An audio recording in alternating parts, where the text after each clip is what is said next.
Hello and welcome to Edge Talk Radio. My name is Angela Zabel. That's me. Today we are going to be talking with Susanna and Puran Bair, and they are the founders of iamHeart.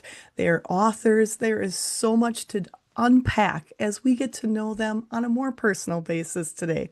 They're from Arizona, and I can't wait to get into who they are. So, who am I? My name is Angela Zabel. I have been connected to spirit, working with the team in the non physical my entire life, sharing messages from a multitude of realms with people.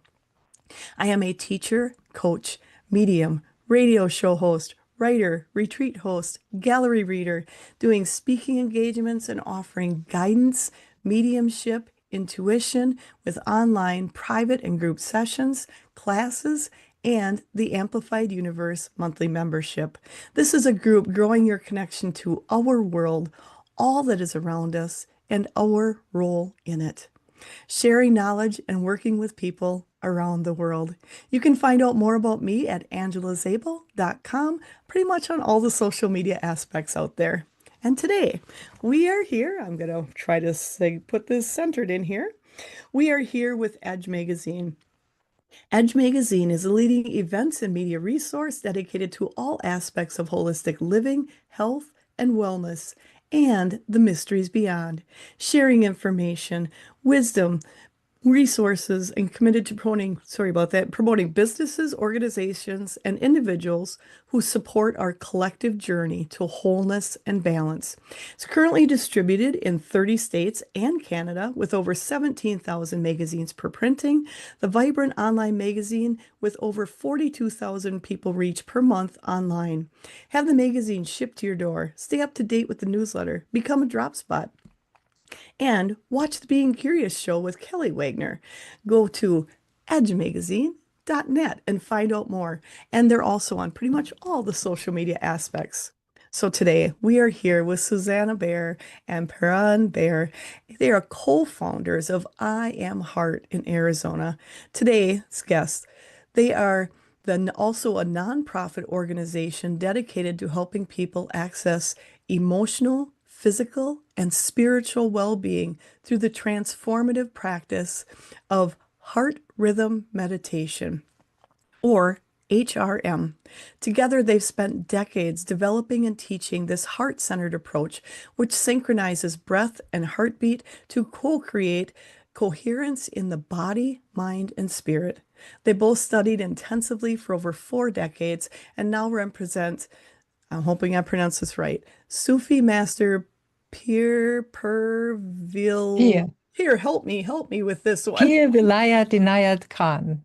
Got it. Thank you so much. Susanna is a pioneer and teacher of heart-based meditation whose work draws from over 40 years of studying in psychology, the arts, and the Sufi mystical tradition. She holds a master's in counseling psychology with clinical expertise in the University of Vienna. Puran Bair brings a unique blend of science and spirituality to his work. With a background in mathematics and physics, he has developed practical techniques to make ancient wisdom both measurable and applicable in modern life. His work with heart rhythm meditation includes collaborations with researchers to study the psychological effects of breath and heart coherence. Together, they have taught thousands of students worldwide, created the Breath and AMP Heart app, which makes their accessible life-enhancing practices available to people everywhere. And they have authored 4 books, including Living from the Heart and Energize Your Heart. Their shared mission to awaken the power of the heart, not just as a metaphor of love, but as a real source of vitality, insight, healing, and transformation. They also have a free gift today, so make sure to access their online meditation studio at iamheart.org gift, but also go to their main website, iamheart.org. There is so much information on there. I encourage everyone to start exploring the rest of their website. And you can also find them on TikTok, Instagram, YouTube, LinkedIn, Facebook. They have mobile apps, they have books, their schools and university. The iamHeart is a nonprofit school. to cultivating emotional, physical, and spiritual well-being, along with the meditations, and so much more. There is so much here to unpack. They also have the Institute of Applied Meditation, provides instructions to the heart rhythm meditation, and the University of the Heart, iamU, trans trains students to advance meditations in a 2-year program. There is so much here to uncover, and I just want to thank both of you, Susanna and Puran. I want to thank you so much for being here because I feel, my own personal opinion, working with the heart is so important as we go forward. This is bringing the change to the world we're all looking for. And I've got to say, thank you again for being here. And I've got to Mhm. ask, how in the world did you start concentrating on working with heart? Wow, that's a longer story, Angel.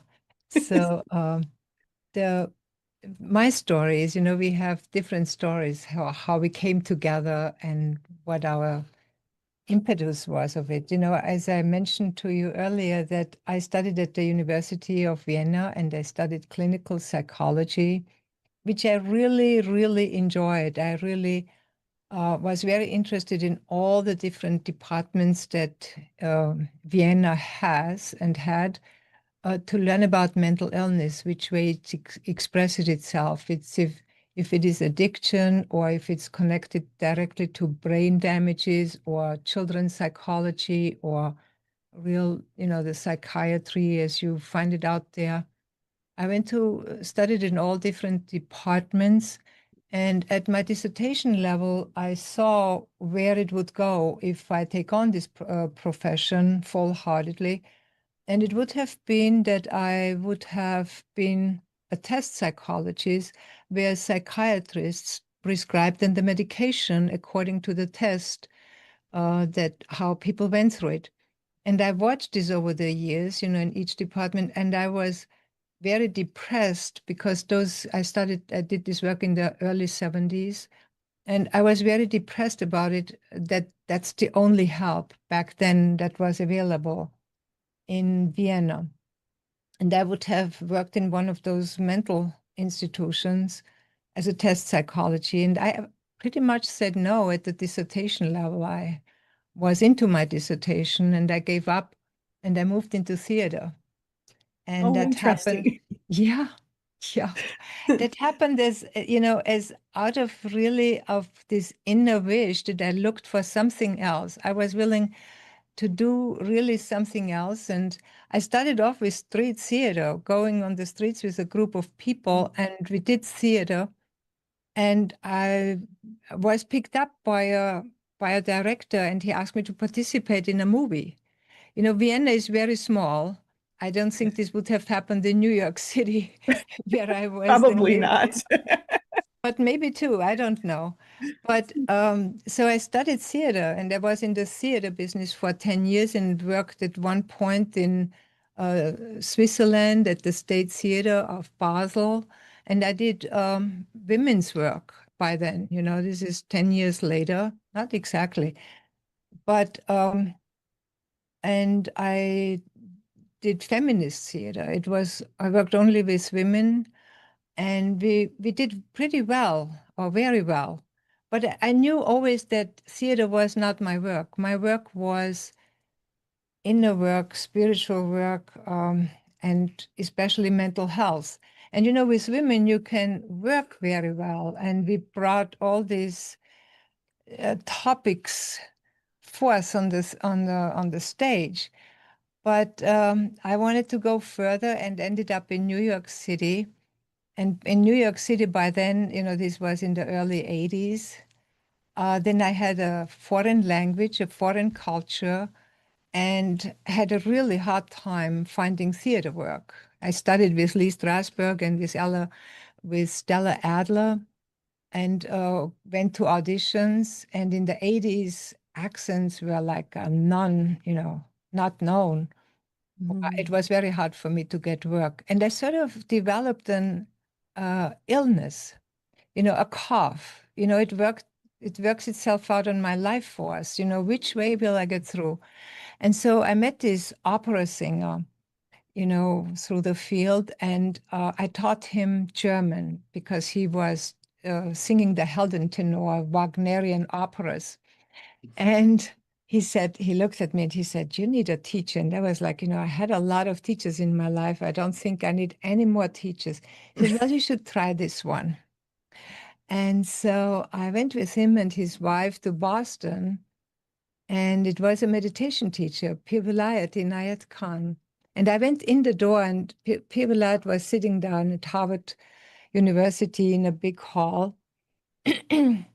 And I looked at him, and I had the feeling he was looking at me. And I got a severe coughing attack. Like Wow. really, I blew up.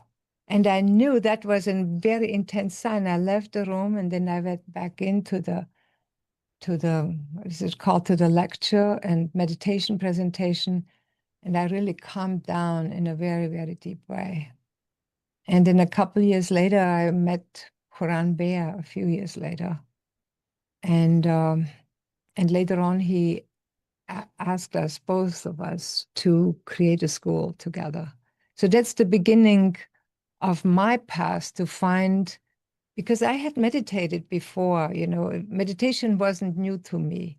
But what I have learned, when it really comes to challenging situations in life, you need to have a method, or you need to have a way to really access the inner realms where you find true guidance and true openings and how to meet the challenge in life.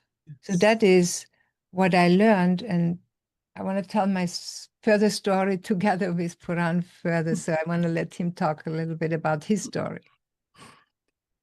And Puran, I just want to say, you two together are a force to be reckoned with. You two are definitely meant to be together because it is just like your ed and so those of you who don't know, I have a team in the non-physical, and they're just saying your energies together complement each other so beautifully Mhm. to help bring that heart-centered energy out there. And I just want to say thank you. And together, just a beautiful, beautiful energy between the both of you. So thank you. And now I got to hear your story. Well, I was, I'm trained in computer science and physics and math and things like that. And um, it was interesting, but not satisfying, to Mm, one's whole being. I was going through a terrible period of depression and um, just unhappy with who I was. mm, And so I met this same teacher that Susanna mentioned, Pir Balayat. And when I met him, had the feeling that he knew who I was. mm. Well, that was really surprising to me because I didn't know who I was. And this is one of the amazing things that one can do with intuition and guidance, that you can see a person and understand who they are or who they could be, who they already are really, that that person isn't aware of. And Okay. so it was a tremendous help to me to be recognized and discovered and given a vision for who I am and who I will be. And that's what we try to do for people is Mhm. to look at them and say, I know you. The first thing is like, I'm like you. I know you, and because I have this feeling of similarity to you with, it could be anybody. We always feel that. Uh, I can share something with you about, where you are and where you're going and what you can become. So he did that for me.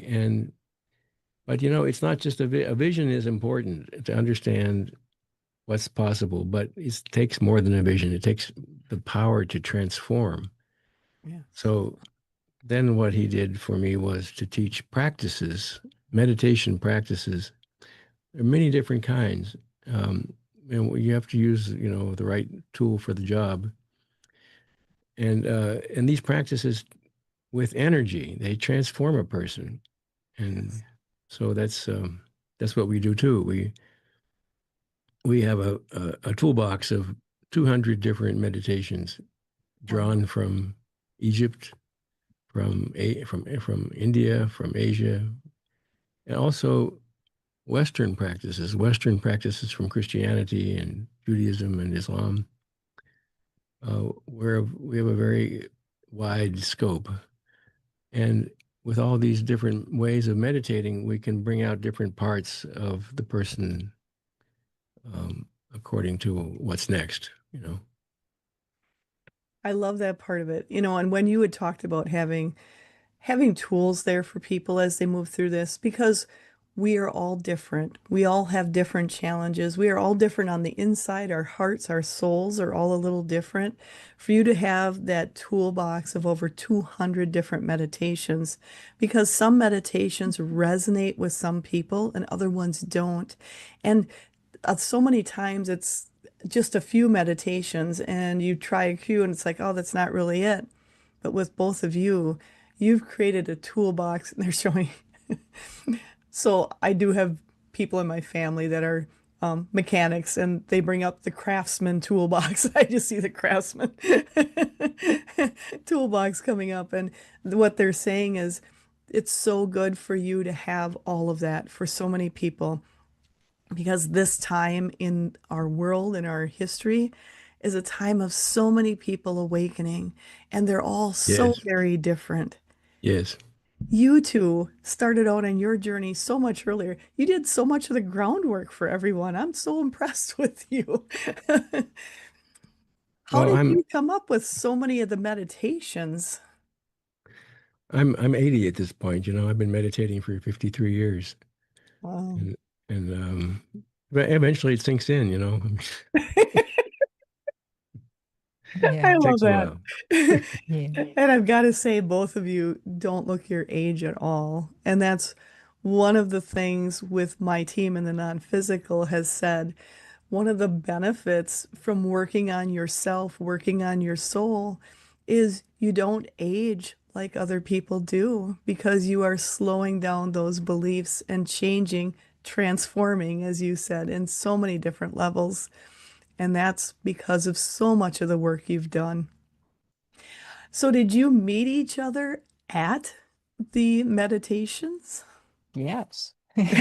Yes, Angela, we actually met in France at a big meditation retreat, which our teacher was holding.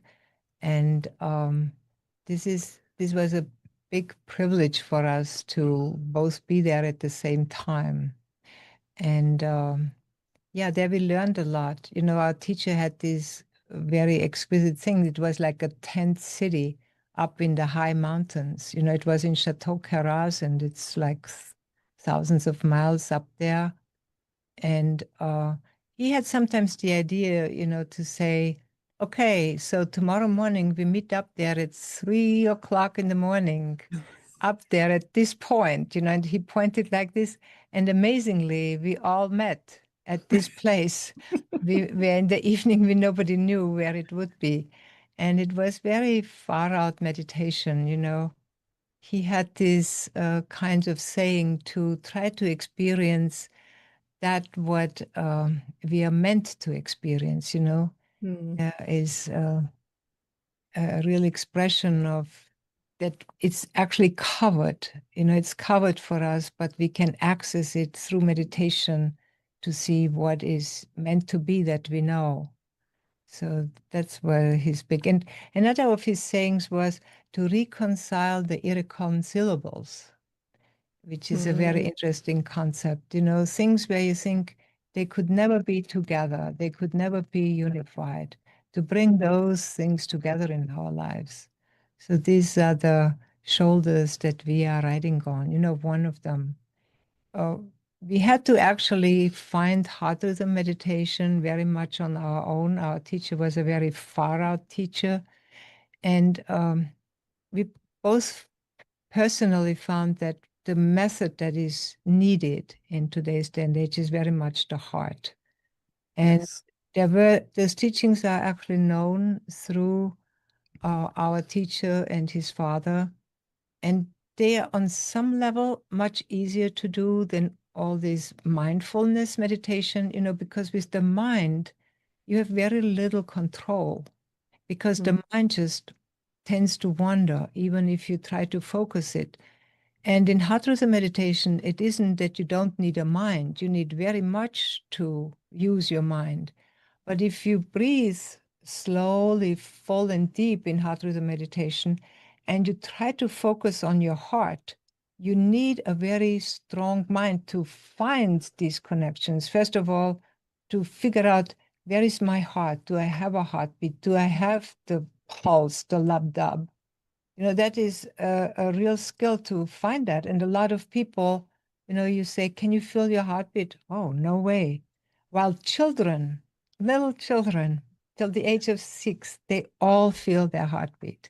So this is something already that reveals to us what our culture, what our society and our educational system does to us. It helps us very, very strongly to forget our heart, that place that is connected to the physical, to the mental, to the emotional, and to the spirit. That is like the magic of the heart. And we really can go into details about it on how that works and how those meditations, and that's why there are so many meditations, because the signature of heart rhythm meditation, the beginning of it, is that when you really listen to your heart, you deal with emotions. Yes. And you can say, when you sit in a room with 500 people and say, raise your hand if you're interested in working with emotions, not many people raise their hands. That's kind of scary for a lot of people. And that's what we do. We do scary work that we make people comfortable with. So Yes. that is our work for beginners, really. We get a lot of people on that step in where they say, I'm tired of the mind. I'm tired of certain Mm. meditations that just are just bliss and all those kinds of things, which there's nothing wrong with bliss, doesn't understand me. But they would like to just recently in an interview, somebody said to me, I would really just like to change. I would like to become Mm. that who I am. Like, okay, let's And get started. that's very, very important because more and more people, as those in the spiritual realm or anything like that, they talk at it. It's called waking up. Yeah. Waking up, I feel, is just understanding I'm more than human. That's what it is. It's kind of tapping into more than human. And there's so many people waking up to that understanding. I need a change. I need to know who I am. It's the questions of who am I? What am I doing here?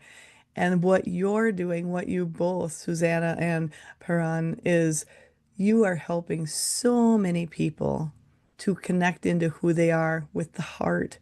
And I love, love, love that you're working with the heart because I love to tell people is when you connect with your heart, you receive so many more messages than you ever will with your mind because you're feeling it, you're feeling those emotions. And that's something both of you have been teaching people for so very long. And I can't wait to understand. I know people are wondering, how did you put the program together? How did you put your meditations together? How did you create the I am heart? How did that creation come? Because you were doing meditations, you were doing the connections, and then you met each other. But I mean, having a relationship and creating a whole new way of meditation, a transformation, that's a whole different ball game. And especially you, Paran. I am impressed because you had that mathematical eye mind, that analytical mind. And a lot of guys do, and a lot of women are doing the same thing. They want to know the specifics. They want to get to know how it works. How is it created? And that's something that's important. So for me, for people to say, here's how it is, here's the benefits, here's what happens to get the behind the scenes on it.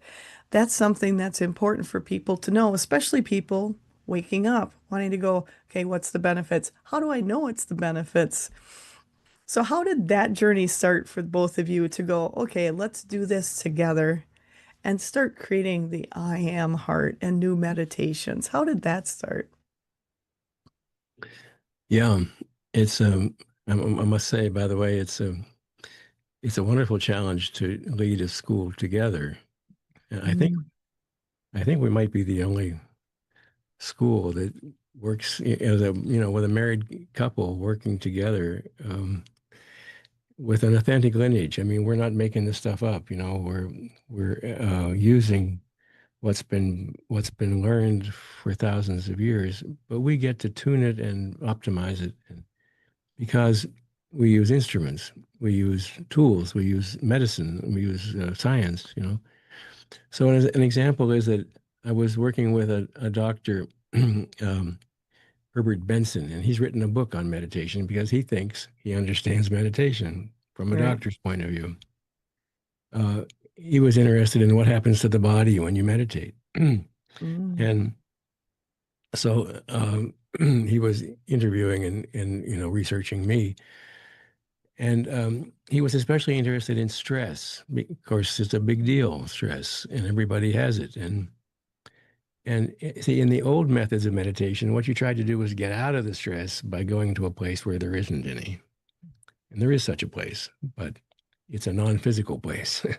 Right. And if you're in your body, you're gonna experience stress. But he was wondering, isn't there anything we could do with meditation to reduce the stress?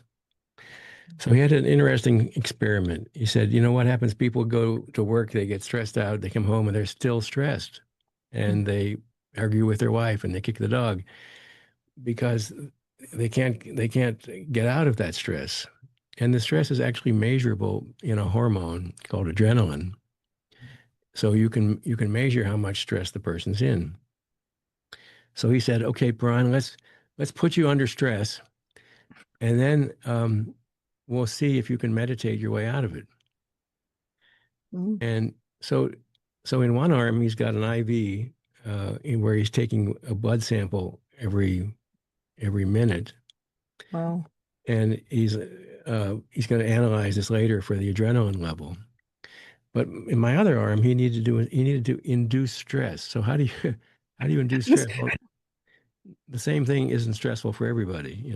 But Right. physically, there's one thing you can always use to create stress, and that is you put your arm in ice. So he had a Mm. big ice bucket. He put my arm up to my shoulder in ice, which instantaneously creates intense pain. Mm. Uh, and then the body goes into panic. It goes into a stress response. Got it. So that was the idea. It's like simulating what happens to people at work. So now you're in stress, and then now see if you can meditate out of it. So well, I have my arm in this, and I'm meditating with my heart. See, and Mm. I looked over at my arm, which was covered now in ice, and I thought that ice is doomed. And I I, and love I it. thought, what an odd way to think, because it just spontaneously hit me. But then I realized like there's two things happening. The ice is trying to freeze my arm and cause my body to go into panic, and my arm is trying to melt the ice. Mm. So who's going to win? And normally, when people do the usual kind of meditation, they're withdrawing, and Mm. so the ice wins. But the body will do a very interesting thing when the arm is freezing like that, in pain. The body will cut off circulation to the arm to save the rest of the body. Yes. And when you pull the arm out of the ice, it's white because it has no blood in it.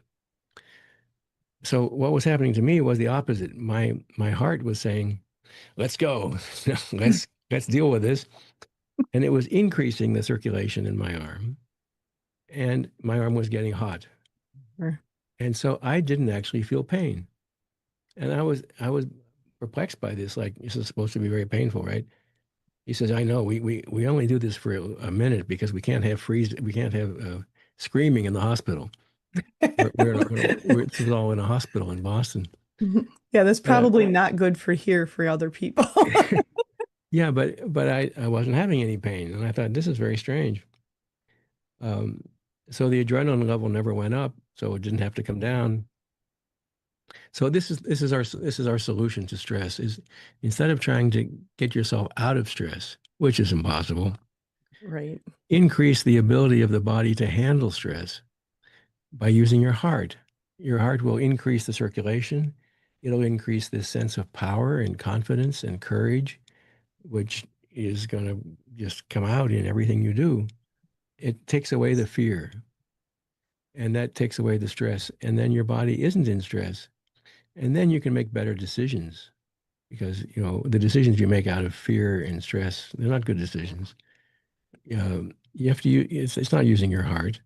Your heart has a different wisdom. It knows things are possible. That's what we do.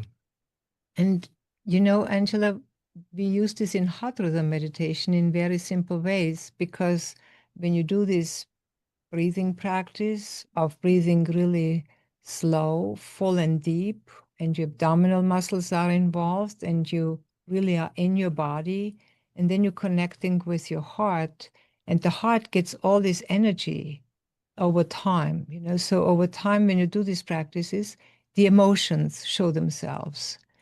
And instead of disconnecting from the emotions and pretend, you don't exist, no, we're moving into the emotion, just like how Puran described, we move into the ice, and say, here I am, and with a full heart, moving into that, what's in our heart, that we have very well packed away so that we don't have to deal with it.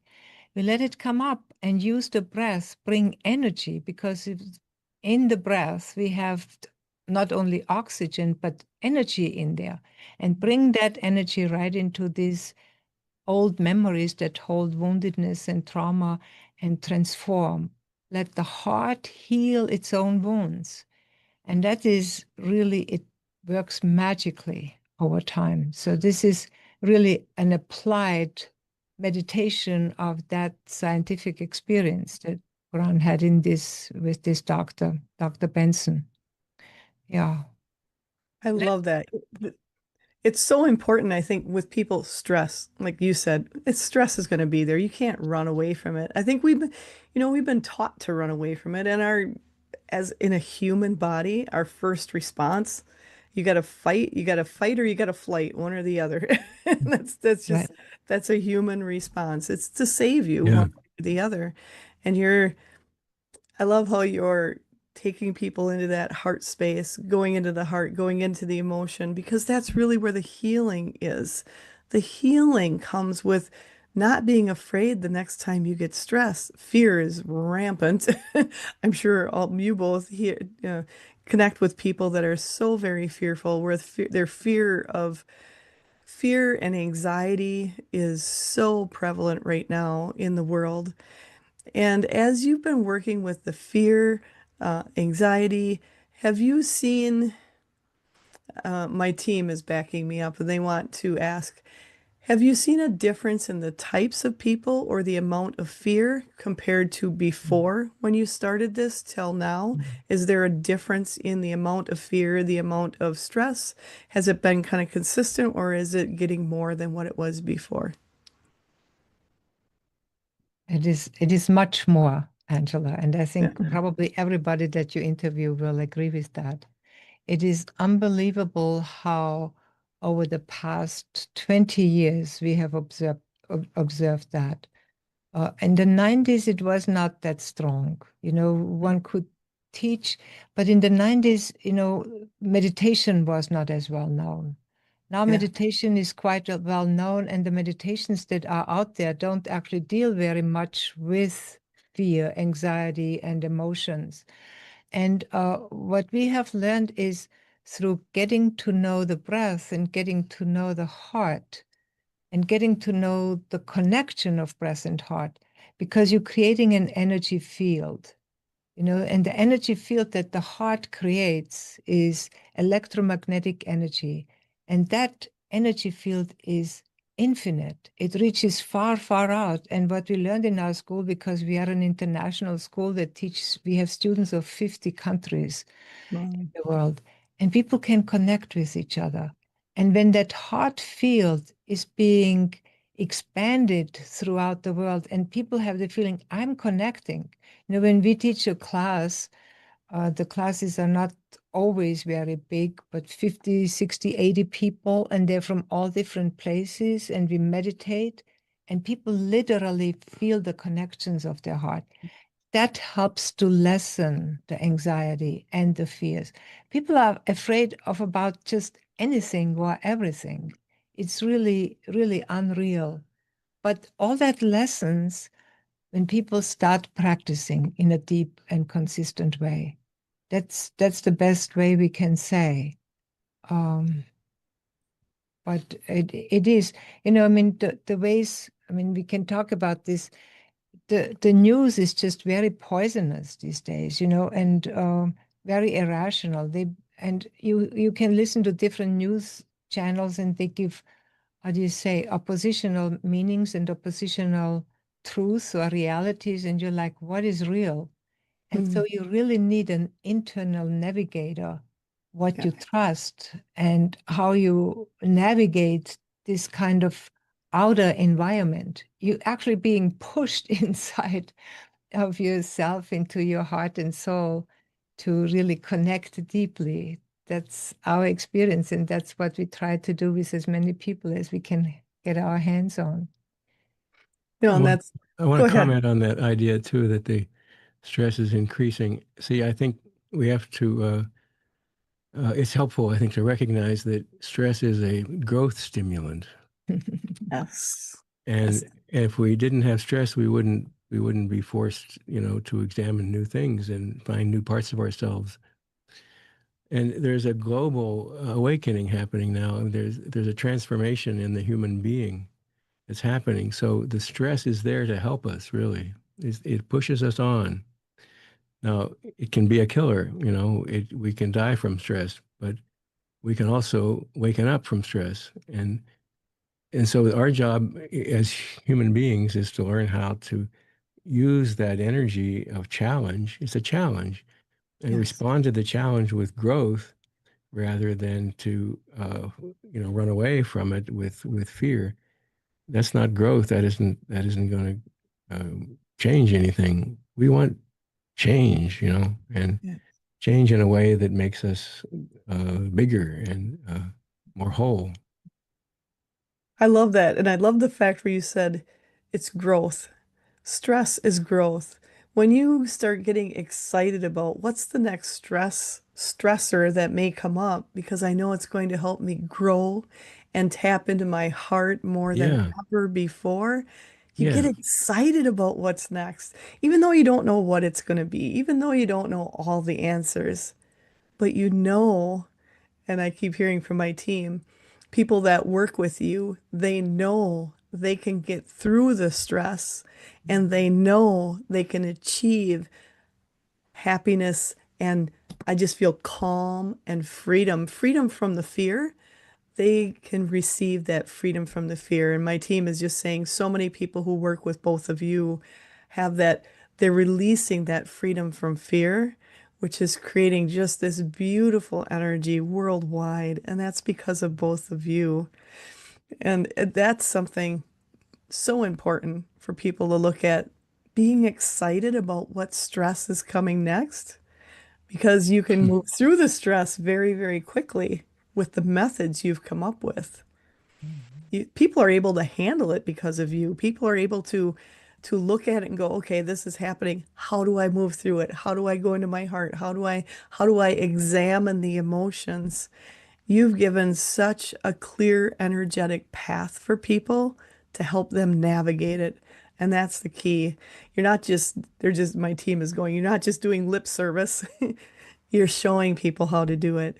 And that's something you're doing with the schools. Can you go into the schools a little bit? What do you do with it? And you have more than one school going on all at the same time.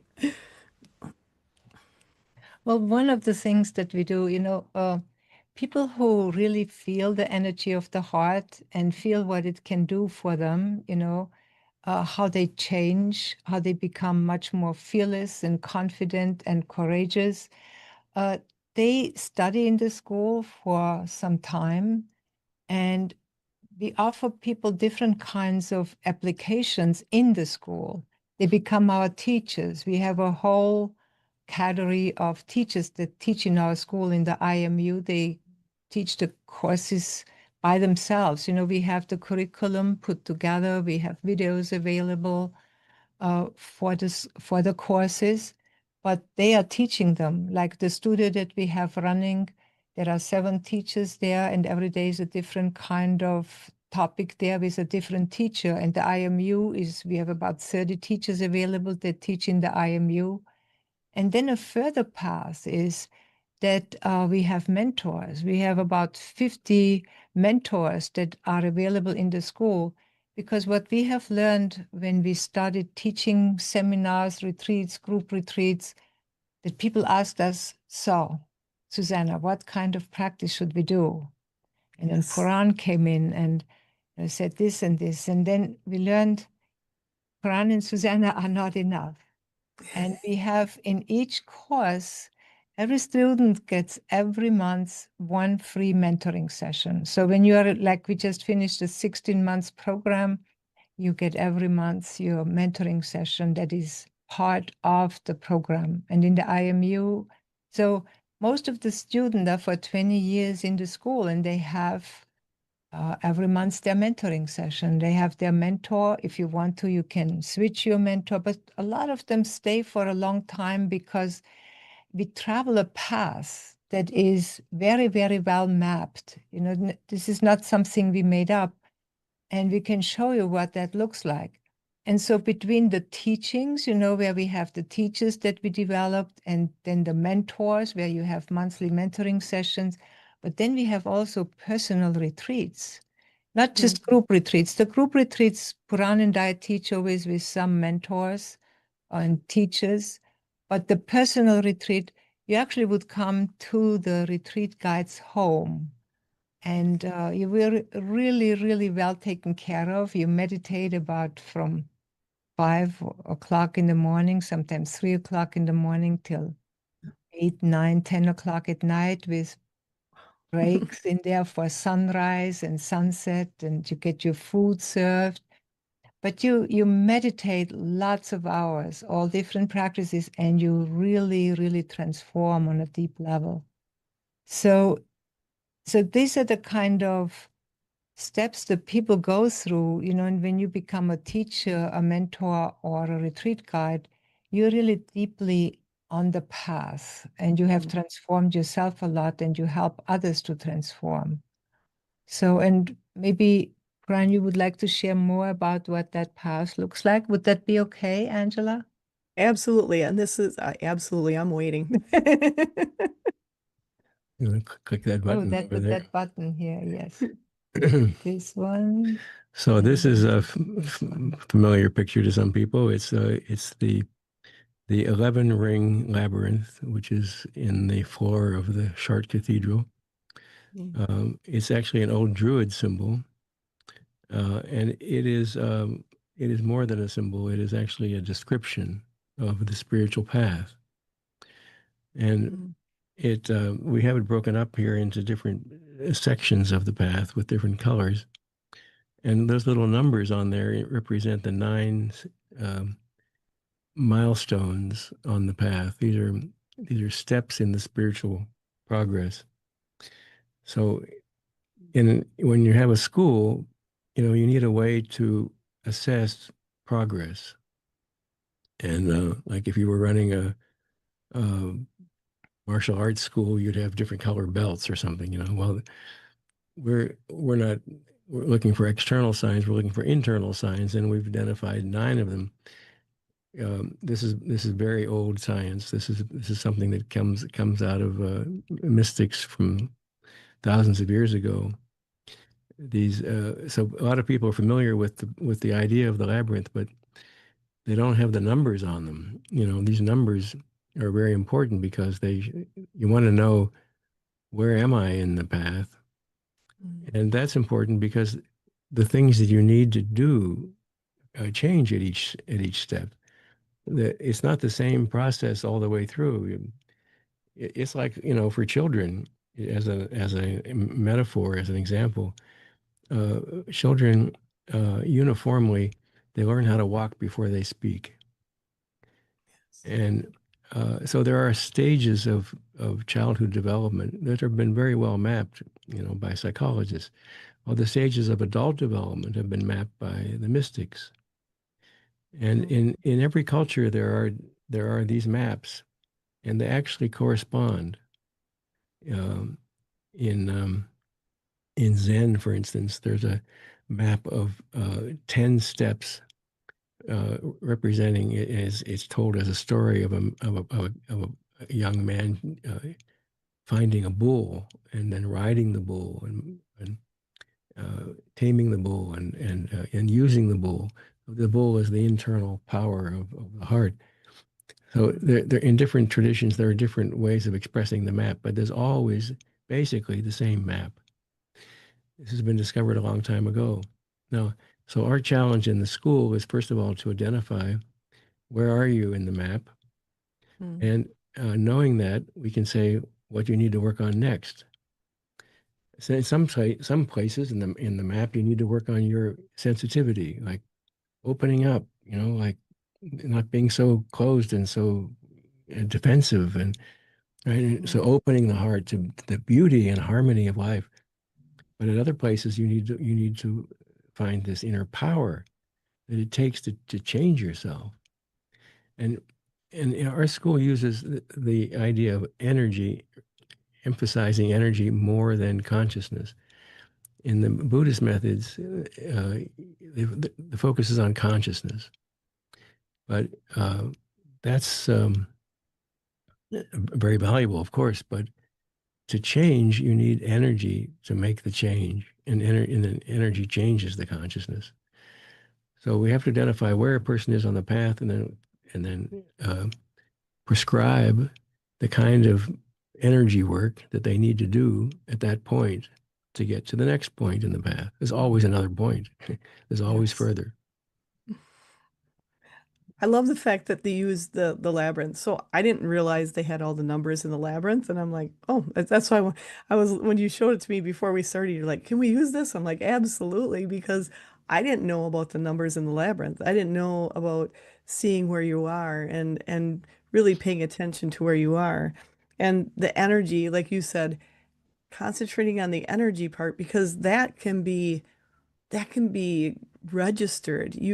There's palpable exercises. There's way, just like you said, with the Yeah, you stress, can measure it. you You can can measure measure it. energy. Yeah, That's something so key going forward.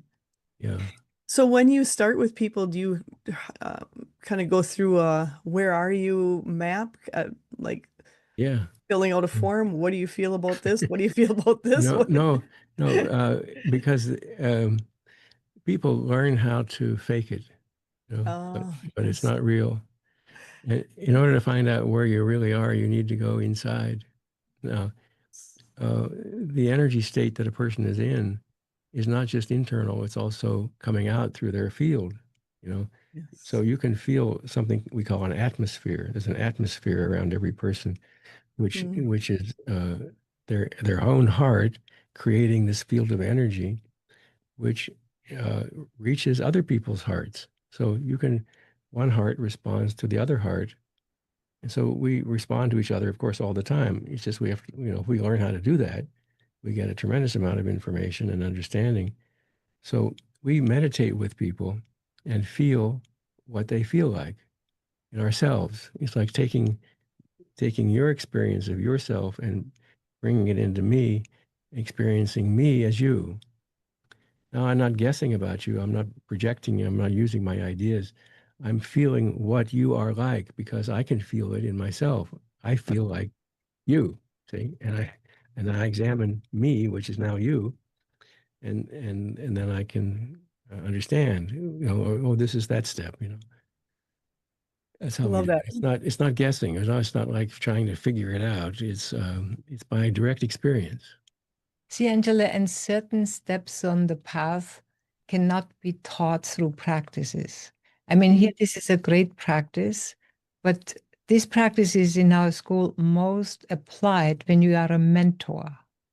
You see, as a mentor, you have to use this practice continuously because you go into a session with your mentee and you say, well, how are you? how are things going for you? And they tell you all kinds of things, how their lives go.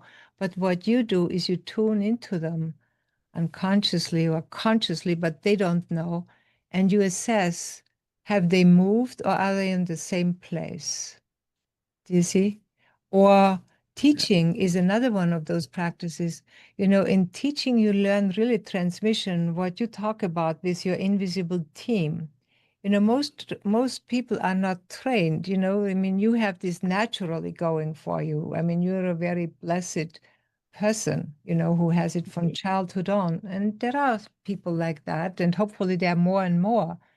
But Yes. a lot of people have to learn it. And the way how you learn this transmission to open yourself up to the invisible world, that you start teaching. And when you teach, as much as you have learned what you want to teach, at some point you need to give up your mind and open up.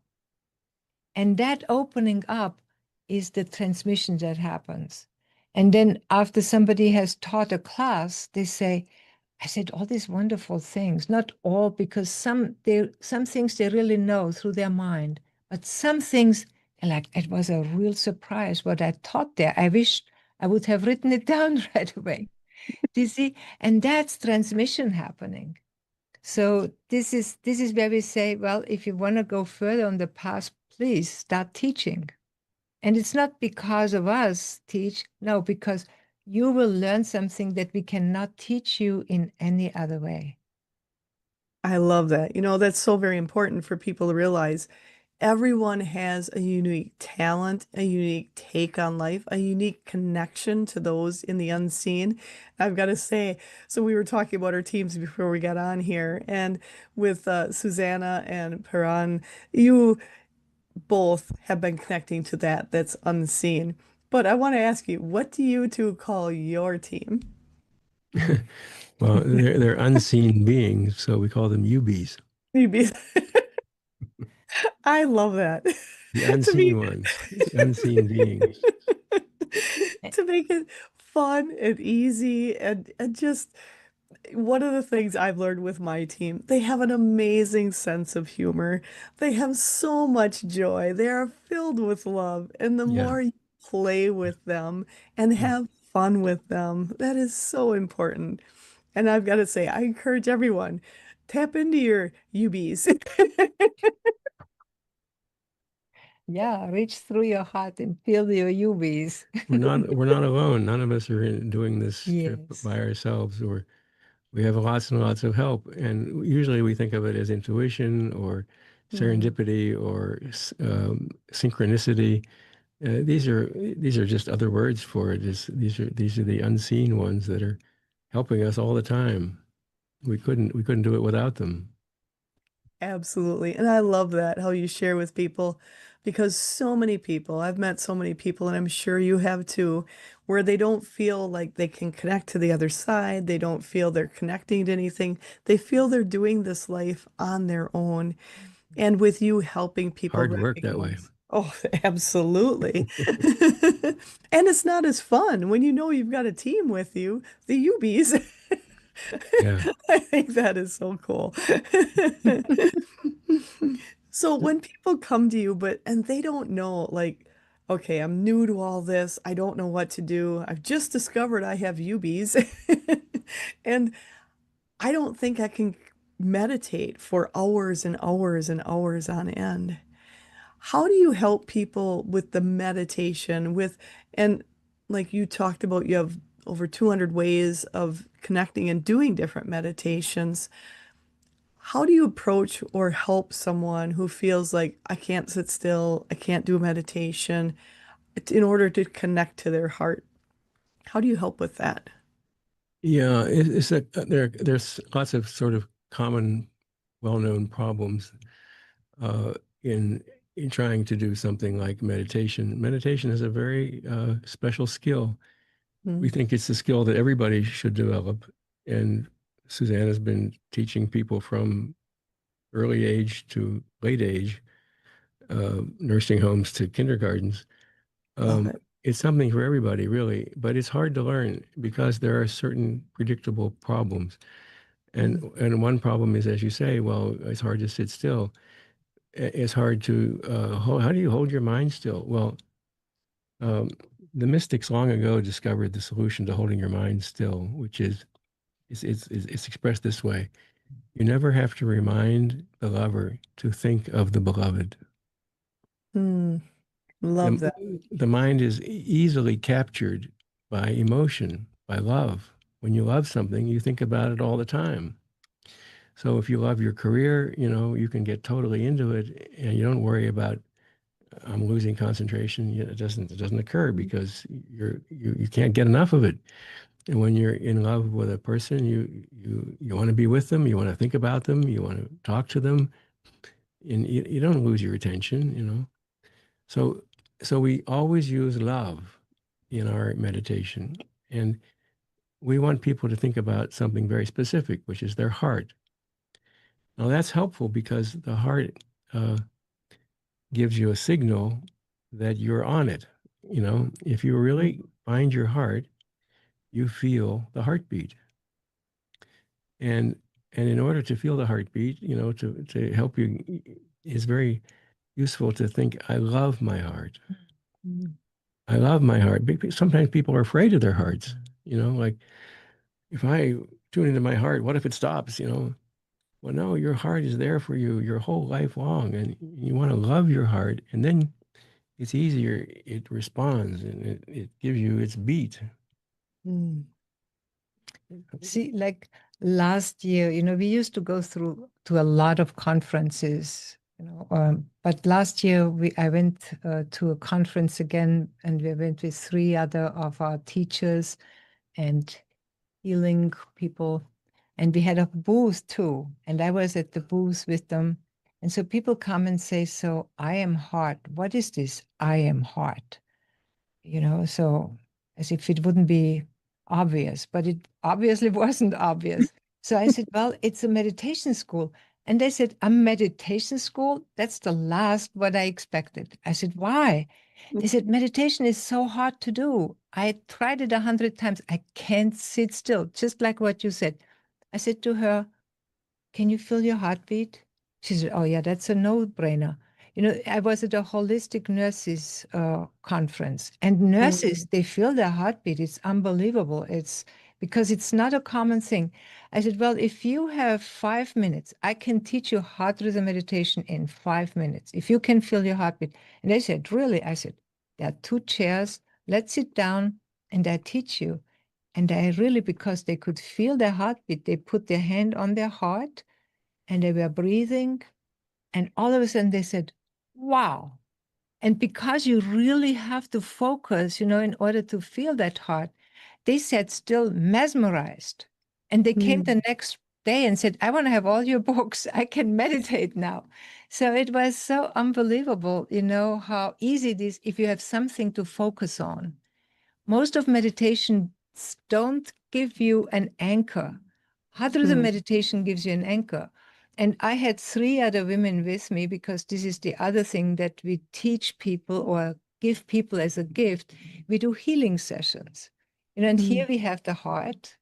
And when you let the energy flow, you have these two arms where energy comes out of your palms.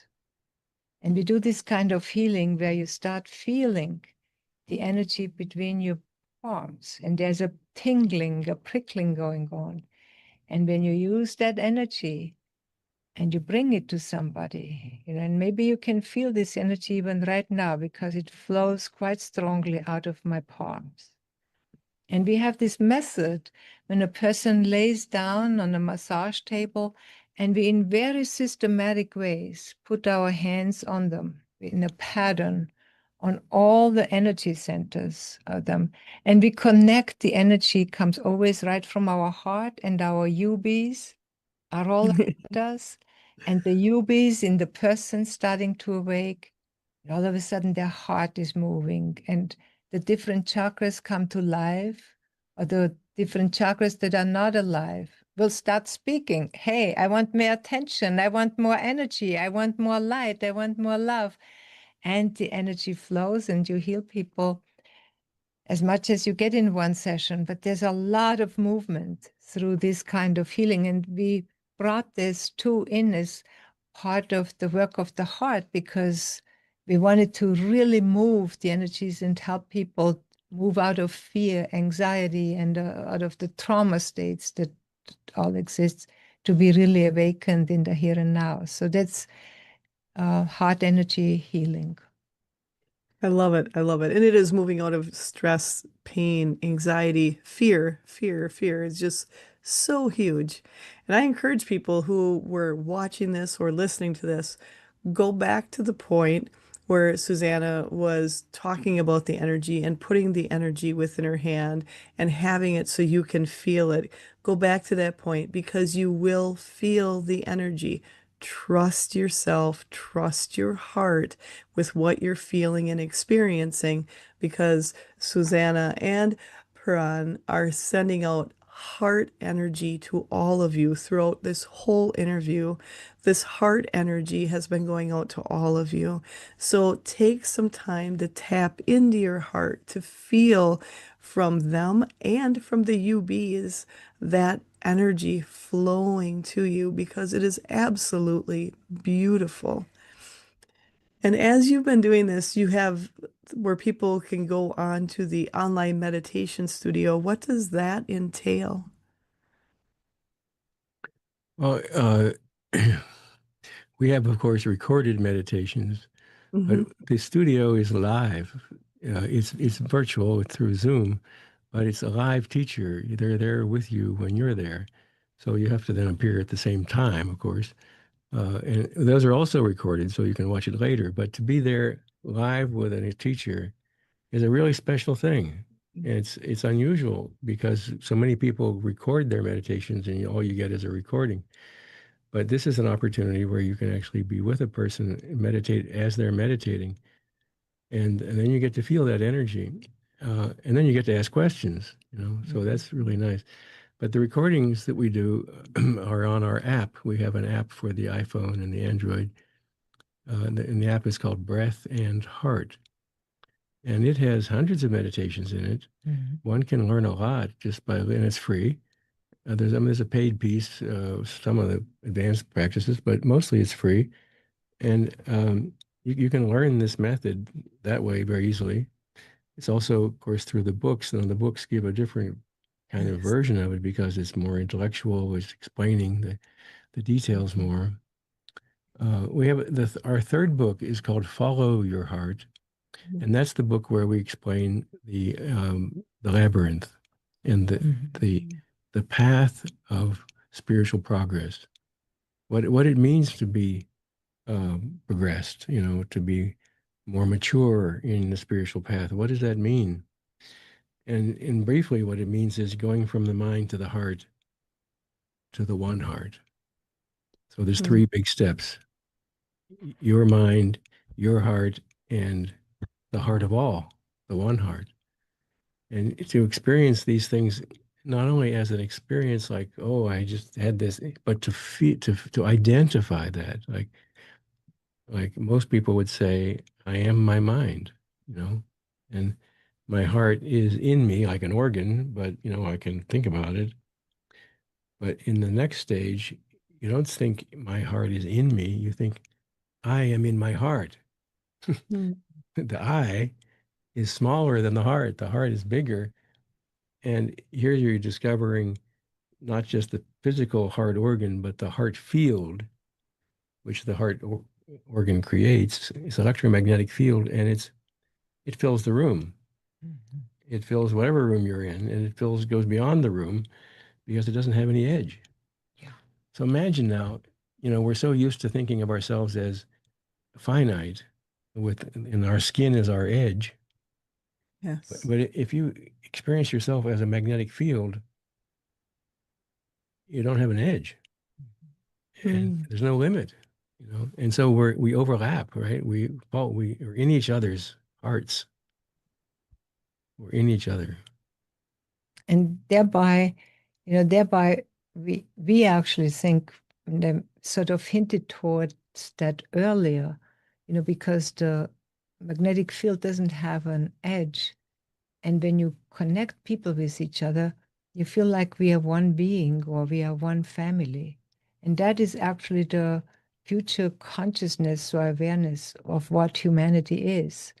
And all these wars and traumas that we create currently, they just come from the Middle Ages or I don't know what ages, but a very ancient knowledge that that we are too poor, that we don't have enough food, that we don't have enough clothes, that we don't have enough, that we have to fight. That's a very, very limited belief system into poverty consciousness, and one has to control the whole. It's just all big nonsense in reality. In the reality of the invisible world and of the planetary consciousness, that's all just very limited consciousness. And that's what we need to awaken to, that we are one family that is held together in the consciousness of the one, of the whole. And there's a lot of changes that we need to go through individually. Mhm. But when that opens up, the fear, you just look around and, you see, how can I help this whole system of limited consciousness, of limited heartfulness, that the heart is just too little, too small. It might feel in the beginning like that, when you just feel your pain and your past. But when you clear yourself with love and light and open more and more, and energy flows into you, and you feel the Mhm. support and the protection and the guidance on what you have to do here in life, that you have a purpose. Hey, the world is your oyster. I love that. Love that. And that's so true. We've been in this limiting belief for far, far too long. My Oh, team is saying far, far too long. It's time to step out of it. It's time to enjoy the fruits of our labors, as you say so many times. And it's time to realize we are all making a difference by using our hearts, by putting that out there. And you and I, we were all kind of talking before we got on about how different areas of the world feel different also. mhm. And that's something I have experienced in even different cities, different towns, different areas of the wherever you're at, you will feel a difference. Yeah, It's big paying time. attention to that feeling. And all of you both, along with all of your people who are helping you with all of your universities and the teachers, the mentors, you're reaching people from all around the world.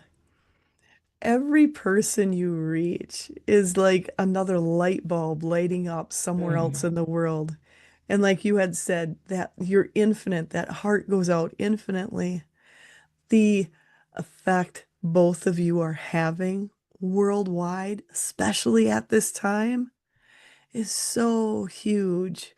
And I myself can't thank you enough for the impact I know you are making worldwide, bringing this world into that heart space that we're all looking forward to experiencing and seeing. And we are experiencing it already. So my team wants to say something real quick. When all of us talked about the news earlier, and a lot of times we focus on what's in front of us. But if more people take the time to focus what's within them and focusing on all of the other people that are like them with that heart energy, this world changes, and it already is Yeah. because of all the work you've done already. And It's happening, right, Angela?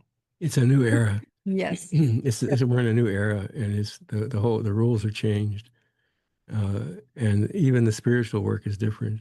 The spiritual work is not anymore about just waking up. It's about transforming, becoming who you need to be, and fulfilling your purpose in Mhm. life. So it's a different path now, and it's very, very exciting. And I know it's there are lots of things to fear, especially if you listen to the news. But I think you can be assured there's not going to be a third world war. It's not going to happen. We're not going to go that path. It's a new time. We're in a different age. Humanity was acting like children, yes. fighting for. toys and food and utilities, and but we are maturing, you know, Mm. and we're just not going to be fooled by that fear mongering Mm. into thinking that, you know, we are limited and little. We know we're and the internet has helped a lot, but it's Mm. really a change in the energy of the world. It's a spiritual change that's happened. The internet's been helpful, but it's a greater change globally, that lets us know that we can communicate across all space. We can feel another person at a distance, wherever they are. We're Yeah. connected always. I love that. And my team is just saying when you talked about the internet, and yes, there will be no World War III. That's not happening. It's not on the table. We've moved past fighting for the toys, as you said. I like how you put that.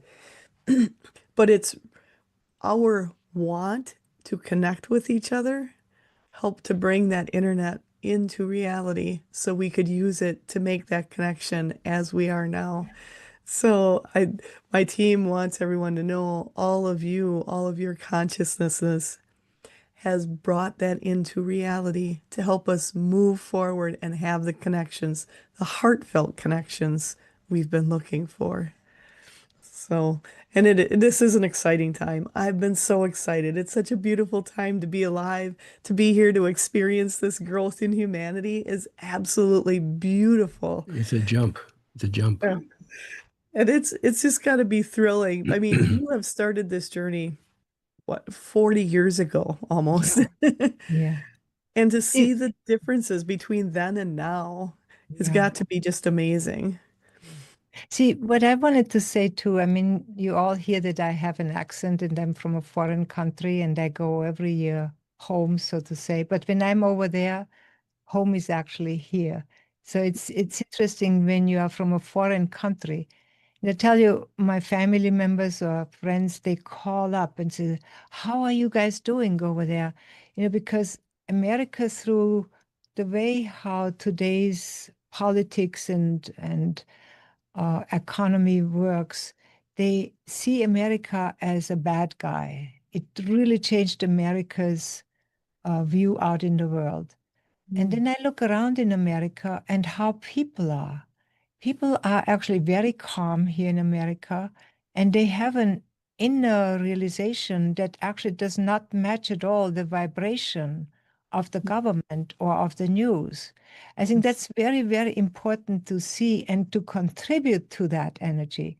And I do think you find that really everywhere in the world.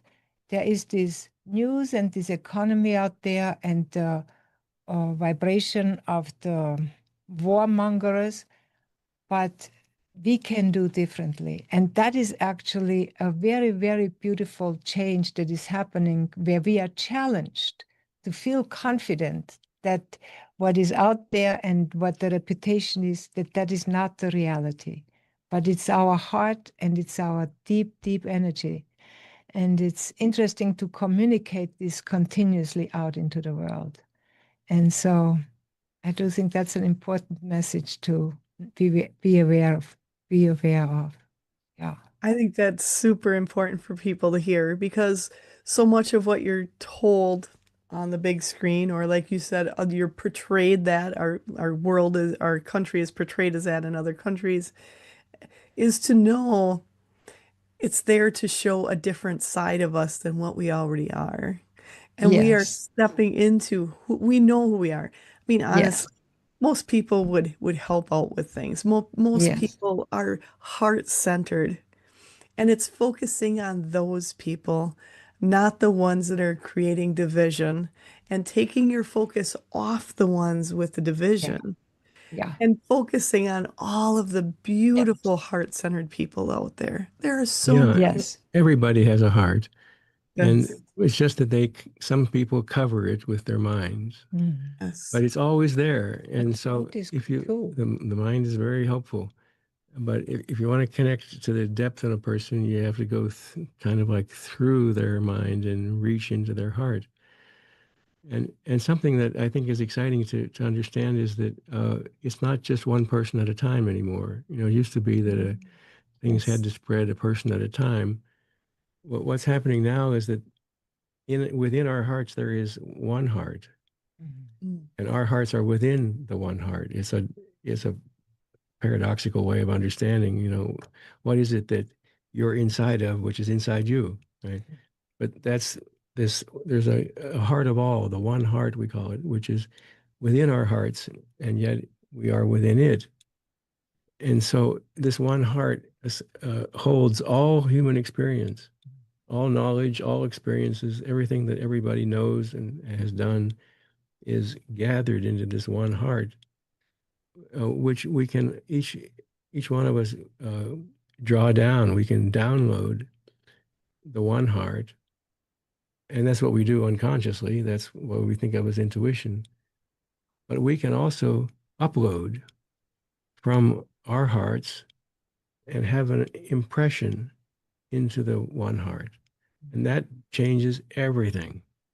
So this is the work of the mystics: is to be so strong and clear in their heart experience that it makes an impression on the heart of all, and then everybody downloads that unconsciously, but they can learn to do it consciously, and humanity's changing as a whole. Uh, this is it's not a brand new discovery. It's something that's been around for maybe 100 to 200 years. This idea that like like the anthropologist, famous anthropologist lady, she said revolution never occurs when the majority change. It happens because a few Margaret people, Mead. Margaret Mead, it happens when a few Mm. people become convinced of something, and then it just catches like wildfire. It just goes whoop. So things don't have to change a person at a time anymore. They go, this group of people makes a change, and then everybody gets it. It's that 100th monkey story you've probably heard about. When have you heard that story? The 100th monkey. Where you say it again for people who don't know.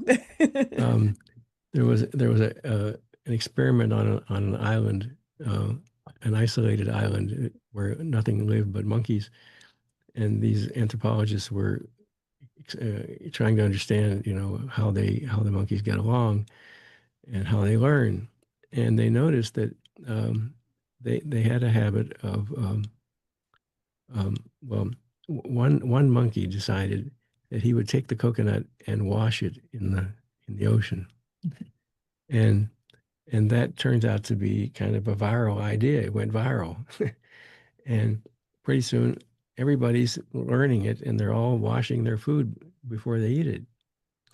It was something. It was a new behavior. It was a learned behavior that somebody, one monkey taught it, and the others just all caught it. Now the amazing thing is that at another island, at a great distance from this island, the monkeys started to wash their food. Hmm. There was no contact between them physically.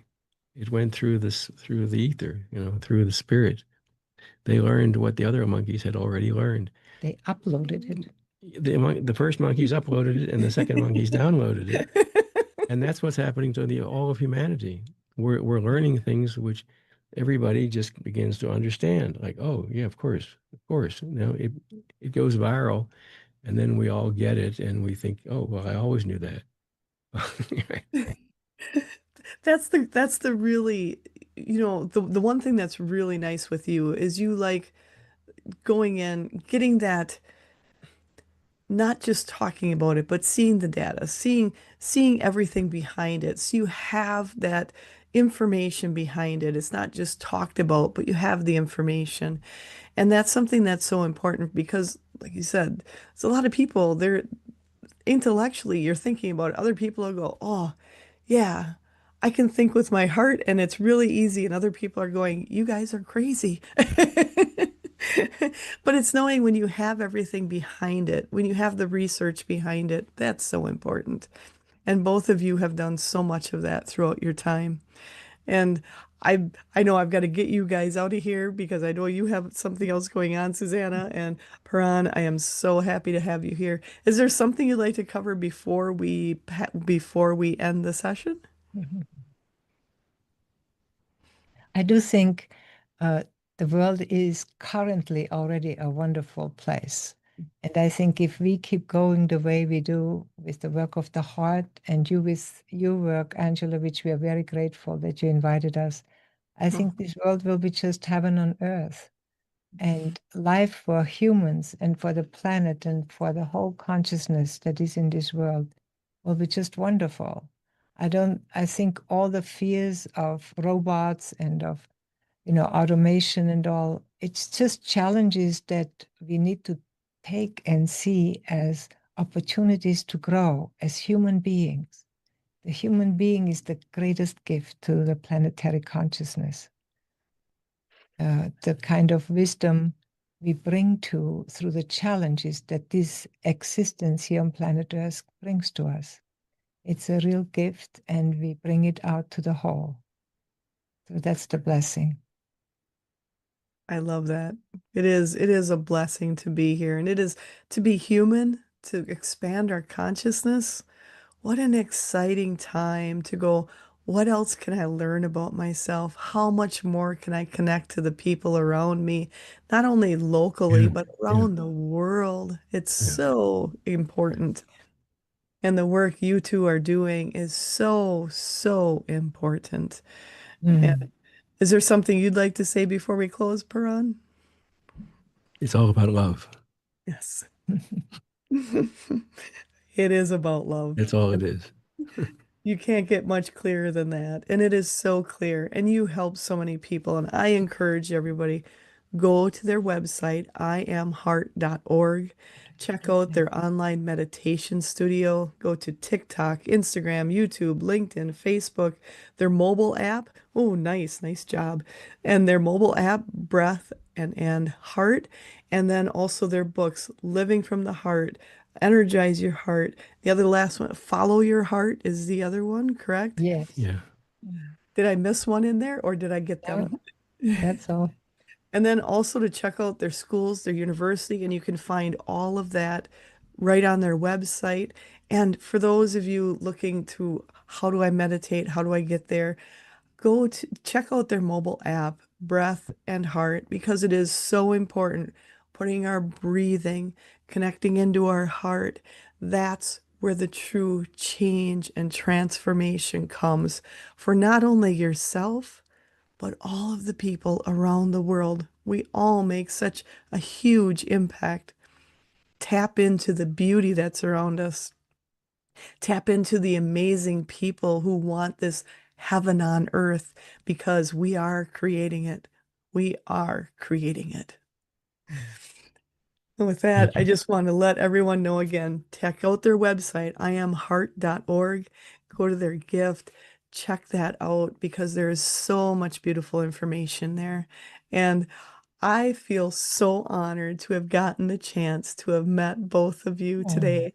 You two are just beautiful. And oh, I am hearing from my team. They just want to say thank you for all of the hard work you have been doing as the change around the world is from people like you. And they can't think, they keep going, we thank you, we thank you, we thank you because of the impact you are making. So thank you both. you have such a beautiful heart, Angela. Thank you so much with all Oh, your with your wonderful team. oh, thank you. May all the UBs bless your work and keep it vital. I was waiting for the UVs. I love it. So I just want to thank you both, Susanna and Paran, so much for all of your time, sharing your knowledge, sharing your hearts. And I also want to make sure to remind everyone out there to watch the next episodes of Edge Talk Radio. They're on the first and third Wednesdays of the month at 7 p.m. Central Standard Time. You can, if you've missed any past episodes, no worries. You can watch or listen to any of the downloadable podcasts. You can go to YouTube, Apple Podcasts, and pretty much all of the podcast aspects out there. Go on my YouTube channel along with Edge Magazine's YouTube channel and check out all the other ones and all those to come, and make sure to go back into this episode and listen to those heart-centered messages Mm. and the energy being shared with all of you. I want to thank you all for listening, expanding, and amplifying our universe together. Have an absolute